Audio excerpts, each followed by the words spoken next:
Houdini was a title that I had just written in my notebook.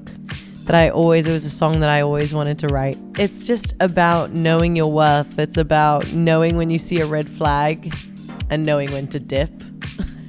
Something that I probably didn't have the confidence to do before.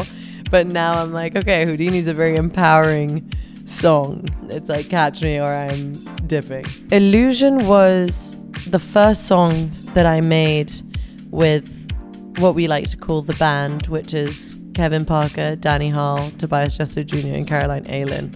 And that was our first day all together in the studio. And it all just starts with a conversation. Kevin and Danny got on the production. Me, Caroline and Tobias were making melodies and writing. It was the first song where it was that eureka moment where I was like, okay, I think I know the direction where I'm going with this album. It really kick-started everything for us. The story behind the Training Season video is pretty much what it does on the tin.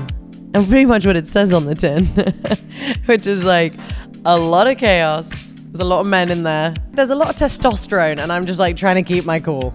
I'm just trying to stay graceful in the midst of the madness. The song that I'm most excited about that isn't a single, I think Happy For You. It's the album closer. It's also the song that when I listen to it, I see how far I've come, how much I've grown and matured emotionally in the process of writing this whole album. So it was like a perfect way to end it for me.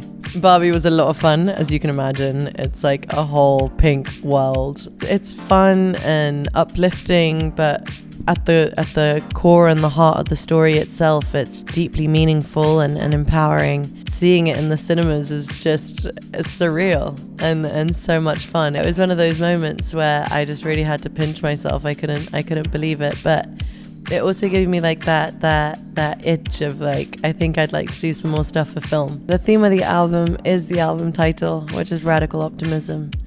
And that's just about resilience and picking yourself back up when you fall down and when things aren't going your way, to kind of see things with an optimistic flair that things will get better. You know, you don't have to shy away from the moments that aren't good, because that's where you're going to learn the most about yourself. The main inspirations when putting this album together, I guess, energetically rather than sonically, it was more of a feeling that I wanted to convey. Was very similar to the feeling I get when I listen to the Primal Scream album Screamadelica, when I listen to Massive Attack or Portishead, and there's just like a real freedom and free-flowing melodies throughout. I was just really inspired by, and I think it was that essence of freedom that I was trying to encapsulate in the record. The biggest takeaway that I want people to have is the idea that, you know, we can all be radically optimistic. We have to go through the bad things to get to the good stuff.